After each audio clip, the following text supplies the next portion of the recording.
Assalamualaikum warahmatullahi wabarakatuh. Selamat berjumpa di mata kuliah akuntansi forensik dengan dosennya ya Pak Abu.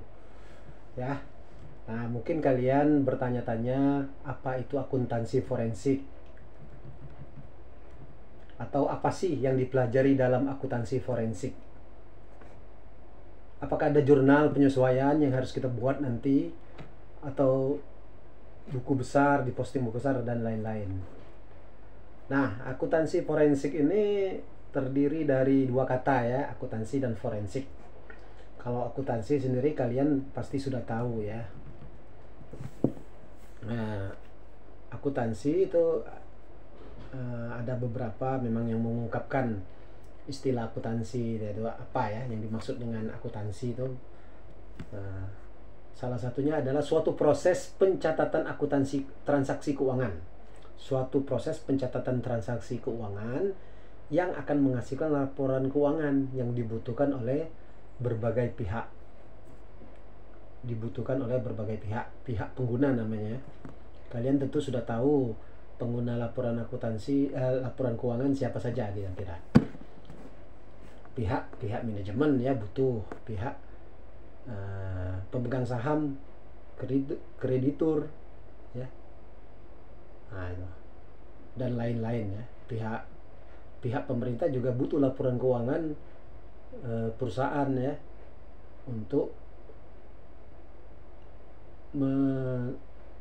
menilai ya, untuk memberikan penilaian tentang misalnya tentang kewajiban perpajakan. Pada akhir tahun biasanya di bulan Maret tahun berikutnya. Nah, itu. Misalnya tahun 2021 itu kita harus melaporkan SPT tahunan 2021 untuk badan paling lambat 30 April ya. Sedangkan untuk wajib pajak pribadi itu paling lambat tanggal 31 Maret. Jadi kalau SPT tahunan 2021 itu paling lambat untuk pribadi 31 Maret 2022.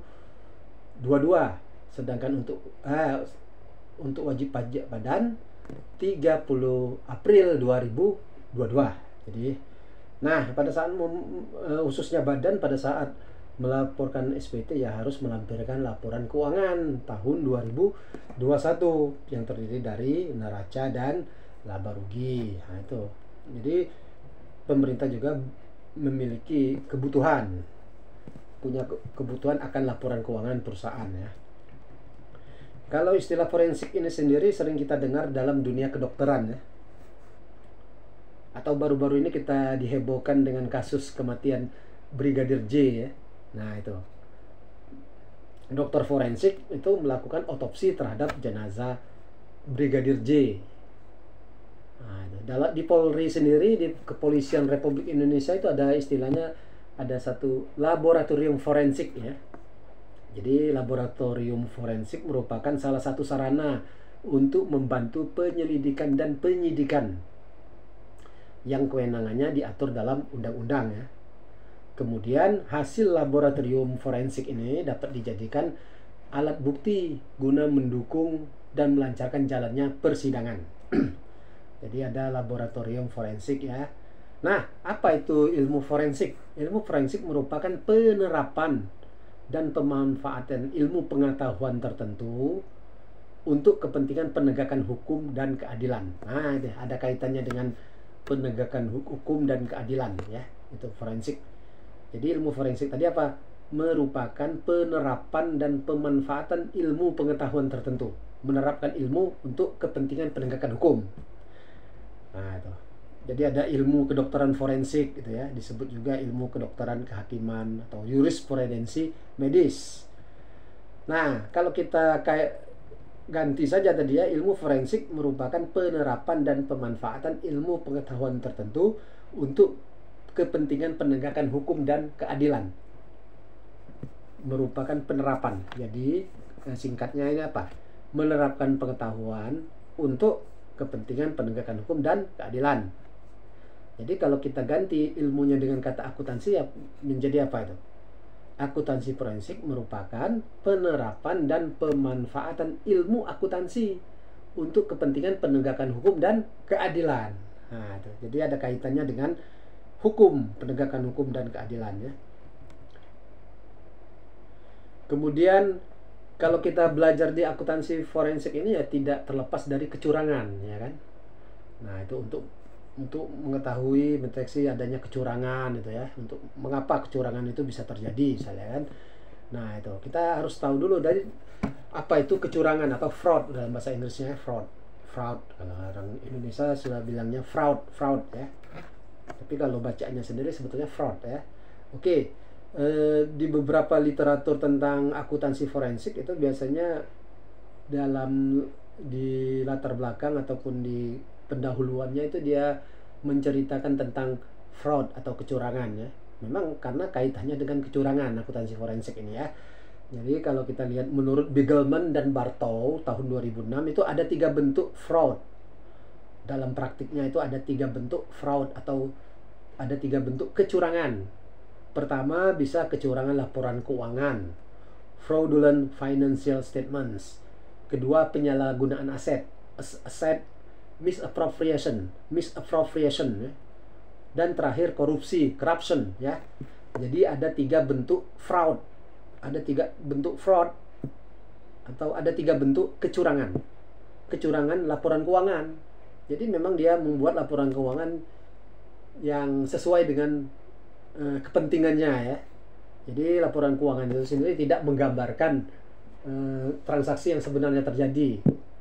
Kedua, penyalahgunaan aset, misappropriation. Bisa saja misalnya seorang karyawan atau pegawai itu menggunakan aset perusahaan ya untuk kepentingan pribadi ya, bisa saja seperti itu. Misalnya kendaraan dinas digunakan untuk jalan-jalan ya, untuk jalan-jalan di hari libur gitu kan. Nah, itu. Tapi mungkin masih ada beberapa yang masih dimaklumi misalnya kan. Nah, itu penyalahgunaan aset misalnya kan. Uang perusahaan dipakai dulu untuk kepentingan pribadi. Nah, itu tidak boleh ya. Terakhir korupsi. Jadi korupsi ini merupakan salah satu bentuk dari kecurangan ya. Nah, itu. Nah, di beberapa literatur lagi biasanya dia itu menceritakan terlebih dahulu tentang skandal kecurangan yang pernah terjadi ya. Nah, salah satu skandal terbesar yang banyak diingat masyarakat dunia itu adalah praktek penipuan akuntansi yang dilakukan oleh perusahaan energi asal Amerika Serikat, Enron. Nah, ini sangat terkenal ya kasus ini ya. Di Amerika Serikat ada perusahaan namanya Enron Corporation ya. Adalah perusahaan energi Amerika Serikat yang berbasis di Houston, Texas. Nah, ada di Texas ya. Perusahaan ini berdiri tahun 1985 dan berhenti operasi tahun 2027. Nah, ini. Jadi 1995. Pasti kalian di kelas ini belum ada yang lahir ya. Bapak yakin tuh. Kalau Pak Abu sudah ini di tahun 1985 ini Pak Abu masih SMA ya.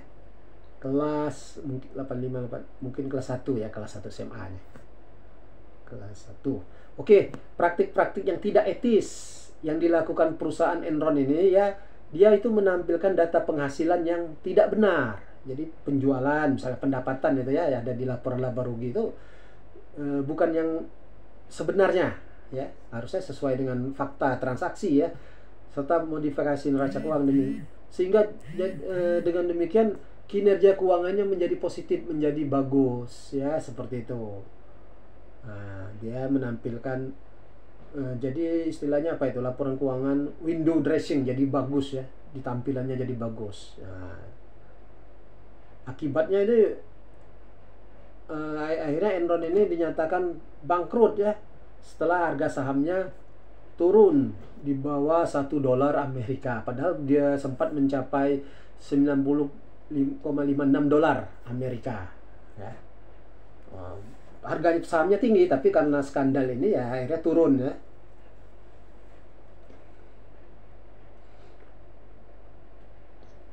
Sehingga, nah, skandal ini juga ada kaitannya dengan kantor akuntan yang mengauditnya ya. Akhirnya kantor akuntan itu juga akhirnya dibekukan, tidak beroperasi lagi ya, ditarik izinnya ya, izin praktik dari. Nama kantor akuntannya itu ada Arthur Andersen. Jadi di dalam audit ini ada kantor akuntan publik yang termasuk 5 besar, istilahnya Big Five ya. Big Five waktu itu, yaitu Arthur Andersen, kantor akuntan PwC, Deloitte, Ernst Young, dan KPMG. Nah itu. Tapi gara-gara skandal Enron ini, akhirnya Arthur Andersen, kantor akuntan publik Arthur Andersen ini dibekukan, tidak bisa beroperasi lagi ya. Jadi saat ini ada 4 kantor akuntan publik besar ya di dunia ini, maksudnya istilahnya Big Four.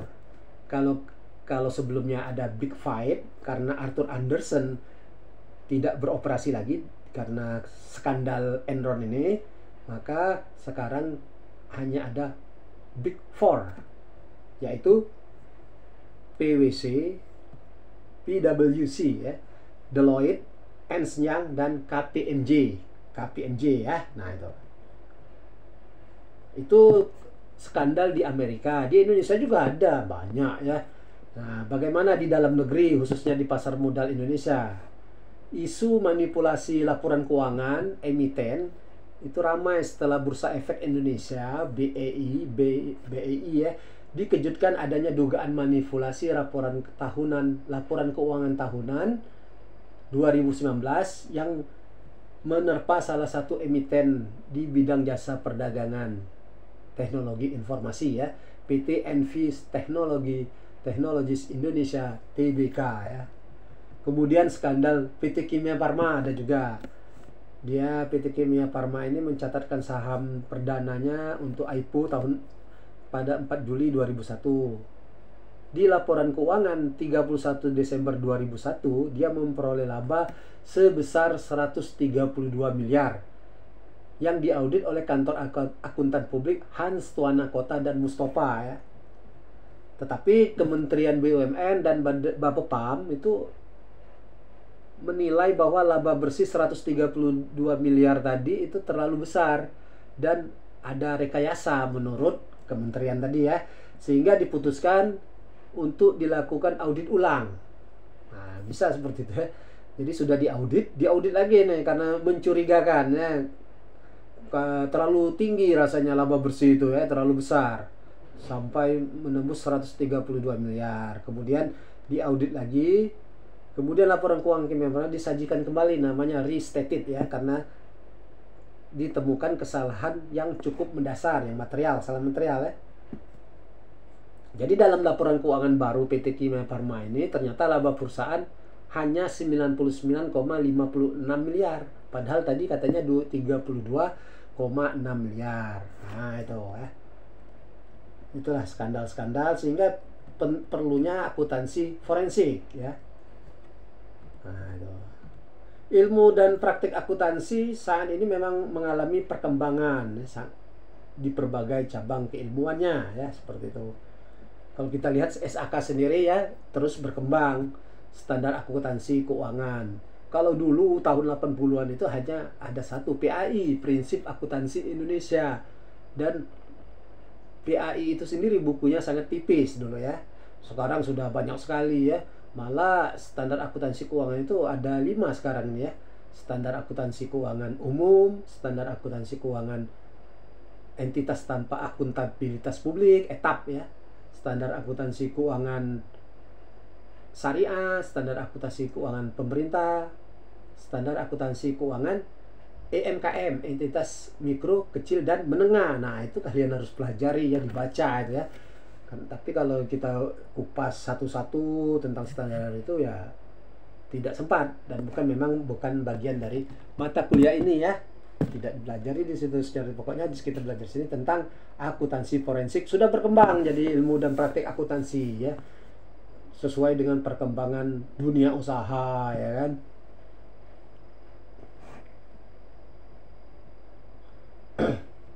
Kemudian tidak hanya pada cabang ilmu akuntansi yang umumnya menjadi pokok mata kuliah di perguruan tinggi, seperti akuntansi keuangan, akuntansi manajemen, akuntansi biaya, dan pengauditan.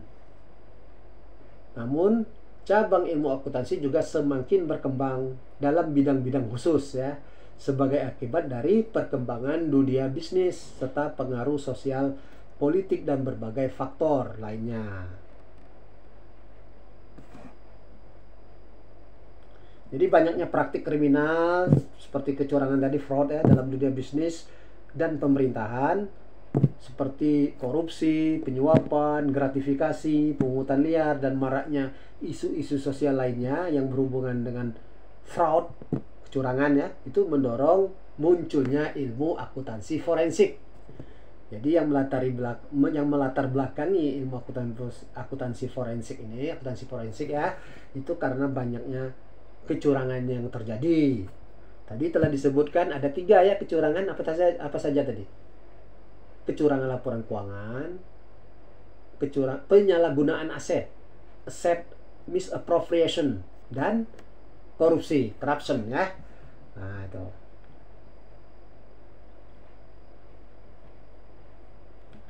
Jadi untuk memerangi praktik kecurangan di dunia bisnis maupun di pemerintahan itu diperlukan adanya upaya pencegahan dan penanganan kasus-kasus tersebut dengan tindakan nyata melalui pengetahuan yang kompeten, pengetahuan di bidangnya ya.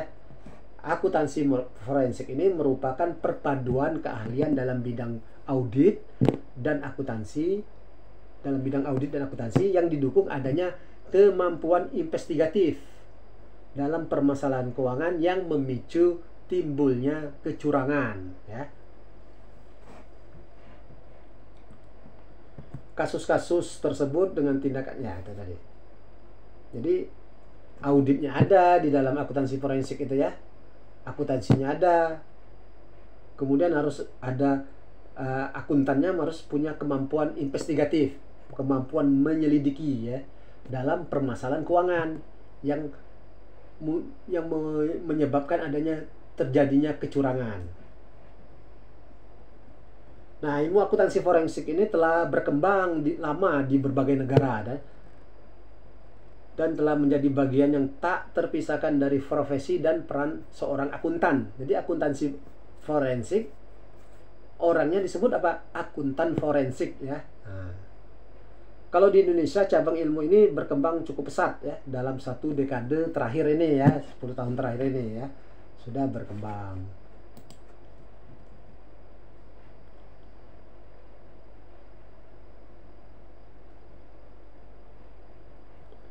Nah, kalau kita sendiri sering kecurangan yang paling sering terjadi ini apa istilahnya sering kita? Yaitu apa? Pungli. Nah, itu. Jadi praktek kecurangan seperti pungli ini tidak cukup diberantas hanya dengan pelarangan dalam bentuk peraturan dan tindakan hukum, tapi perlu juga upaya yang lebih serius ya untuk merubah mindset, pola pikir daripada pegawai-pegawai ya, seperti itu.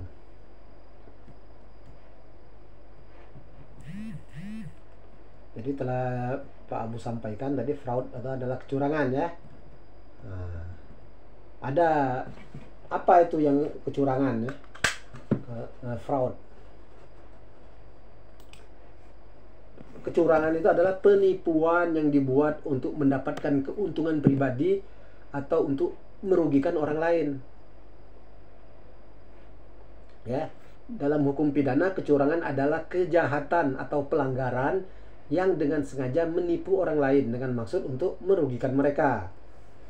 Biasanya untuk memiliki aset atau benda atau jasa ataupun keuntungan dengan cara curang, ya kan? Seperti itu.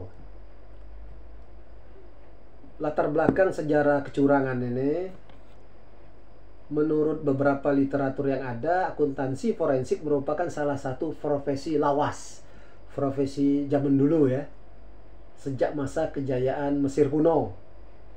Seseorang disebut sebagai mata dan telinganya raja, adalah orang kepercayaan yang dipercaya oleh raja untuk mengusut jika terjadi kecurangan pada barang-barang persediaan raja. Nah itu ya, sudah ada berarti ya, sudah lama profesi akuntansi forensik ini di zaman Mesir kuno, kejayaan Mesir kuno.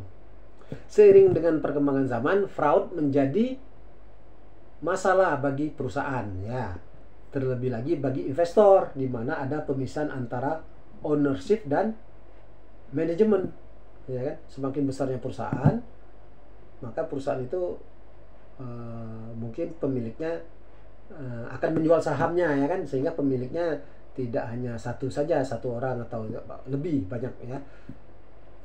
Sehingga ada pemisahan antara kepemilikan, ownership, dan manajemen. Pihak manajemen ya tentunya punya kepentingan ya. Hal tersebut menyebabkan investor menyewa perusahaan jasa yang bergerak di bidang anti fraud, yang bertugas untuk mengendalikan dan memproteksi pemilik dari kerugian penyertaan saham ya. Seperti itu. Jadi kalau kita sebagai pemegang saham inginnya perusahaan itu berjalan dengan baik, tidak ada kecurangan yang terjadi, karena akan menyebabkan kerugian kecurangan tadi, sehingga laba yang diperoleh kalau ini banyak sekali kecurangan, maka laba yang akan tergerus ya, seperti itu.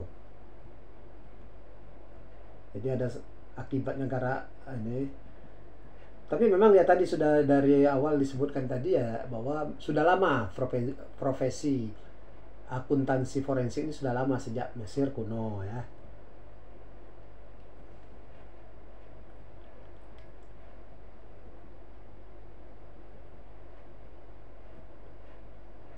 Nah, di dalam buku Singleton ini disebutkan ya, ada istilah fraud auditing, audit kecurangan, ada juga akuntansi forensik, ada juga investigasi fraud, ada juga akuntansi investigasi,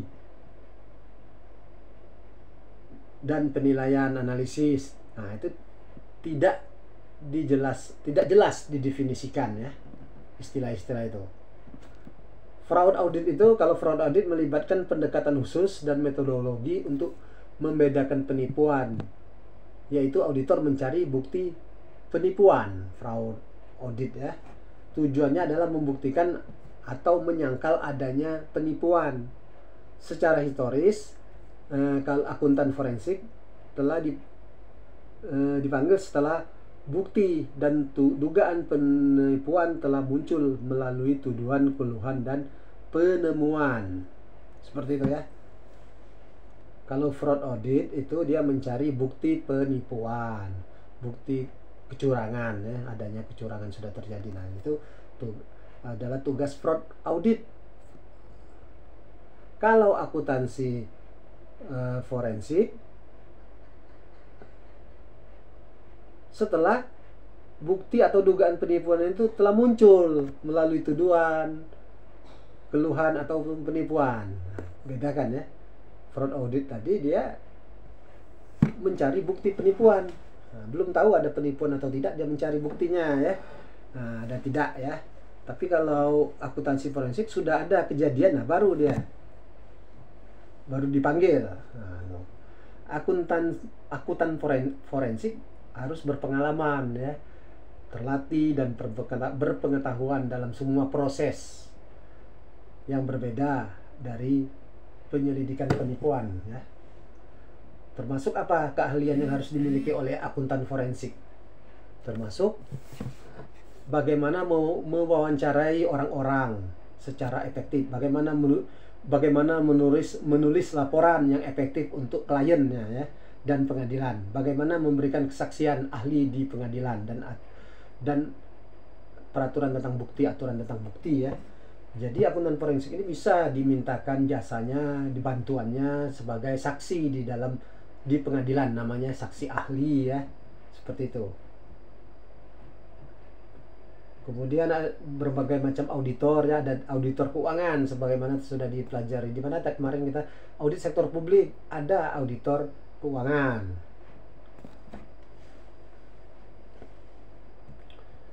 Auditor financial, auditor keuangan, orang-orang yang bekerja untuk akuntan publik, perusahaan-perusahaan, dan melakukan audit laporan keuangan untuk perusahaan ya, itu auditor keuangan.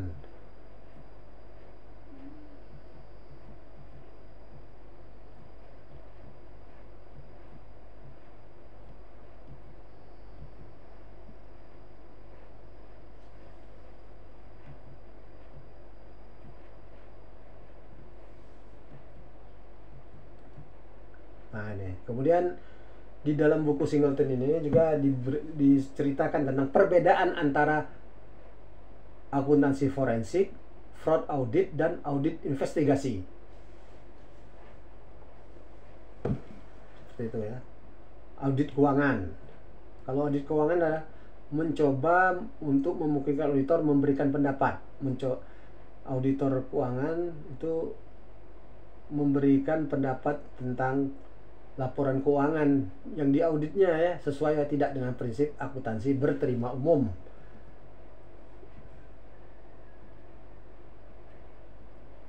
Jadi akuntansi forensik ini digunakan untuk menggambarkan setiap penyelidikan keuangan yang dapat mengakibatkan konsekuensi hukum.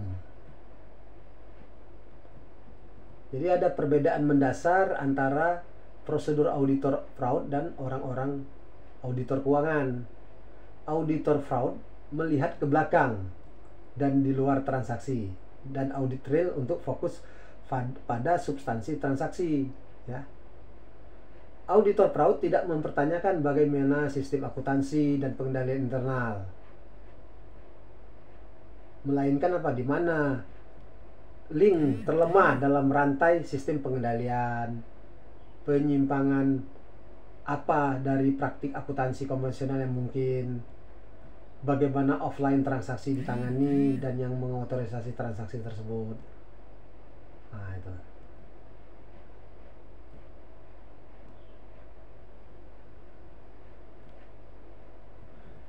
Siapakah yang membutuhkan akuntan forensik? Keahlian ini ya. Yang menggunakan jasa akuntan forensik ini misalnya apa? Investigasi pada perusahaan. Nah, itu perlu dia akuntan forensik investigasi. Dukungan litigasi. Nah, itu perlu akuntan forensik ya. Apa itu dukungan litigasi? Adalah proses memberikan layanan konsultasi dan dukungan kepada pengacara sehubungan dengan kasus saat ini dan yang tertunda. Itu dukungan litigasi. Jadi ini jasa yang diberikan oleh akuntan forensik. Dia membantu pengacara kayak di sini ya. Kemudian apa lagi? Masalah pidana. Nah, dia nanti perlu akuntan forensik. Klaim asuransi. Nah, itu perlu akuntan forensik. Pemerintah dan lain-lain perlu ya. Keahlian apa yang diperlukan sebagai akuntan forensik? Tadi sudah disebutkan, kemampuan mengidentifikasi penipuan dengan informasi awal yang minimal. Walaupun informasinya sedikit masih ya, auditor forensik butuh kemampuan untuk mengidentifikasi adanya penipuan atau kecurangan.